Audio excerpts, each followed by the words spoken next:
This is section 12 of the Odyssey, the part 2 of the chapter called Nausicaa.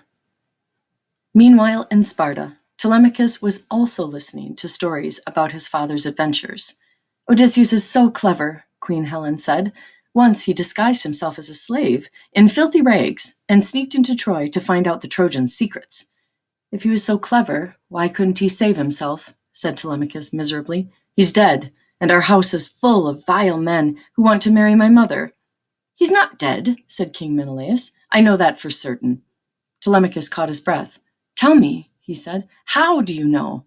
When I was sailing back from Troy, said Menelaus, my ships were becalmed in Egypt for 20 days. They would still be there if I hadn't been helped by a nymph, the daughter of the old man of the sea. She took pity on us. My father knows how you can get home, she said, but he won't tell you unless you catch him. And you can only do that in the evening when he comes out of the water to tend his seals. You must hide on the beach and seize him while he's counting them. Then you must hold him tightly until he stops changing his shape. How can anyone hide on a beach? Telemachus said. Menelaus smiled ruefully. There was only one way. For 4 of us disguised ourselves in sealskins and lay on the beach with all the other seals. The stench was dreadful, but the plan worked. When the old man came to count his seals, we grabbed him and held him fast while he struggled to escape. He changed into a lion and then a snake. After that, he became a panther, then a giant bear, but the 4 of us clung on tightly through it all, even when he transformed himself into running water. Finally, he was too exhausted to change any more. He returned to his own shape and told us how to reach home. And I asked him about all my comrades from Troy. Even my father, said Telemachus. Menelaus nodded. I asked if he was dead. Not yet, said the old man, but trapped on Calypso's island, with no ship to take him home. Where is that island? Telemachus asked eagerly. Menelaus shrugged. Only the gods know where, he said. Back in Alcinous's palace, Odysseus came to the end of his story. When he stopped speaking, there was silence in the great hall.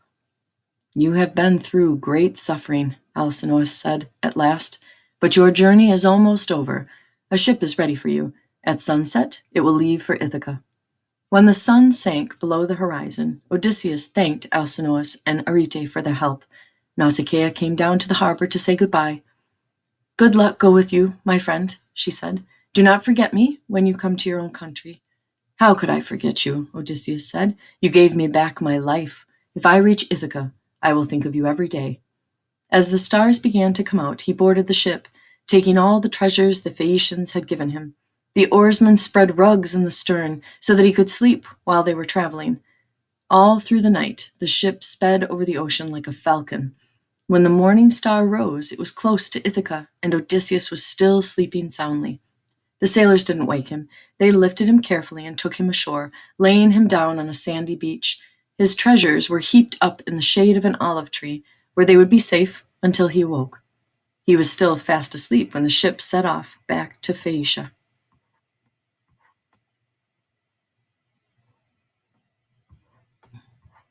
But Poseidon wasn't sleeping. He was filled with a black and terrible rage when he saw Odysseus arriving back in Ithaca with more treasure than ever before.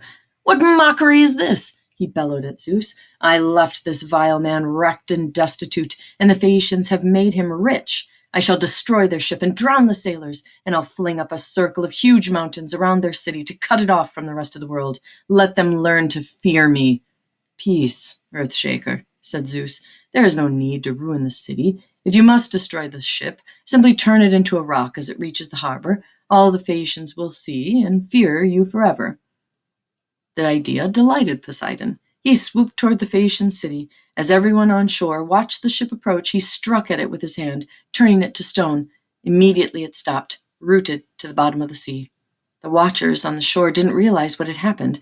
Only King Alcinous understood. We have angered Poseidon, he said. This Odysseus, whom we helped, is under his curse. We can't save him from that, but we can pray for Poseidon's forgiveness on our city. They made great sacrifice of bulls to Poseidon, and he relented and made peace with them. But every time they saw the stone ship outside the harbor, they pitied Odysseus for having such a powerful god as his enemy.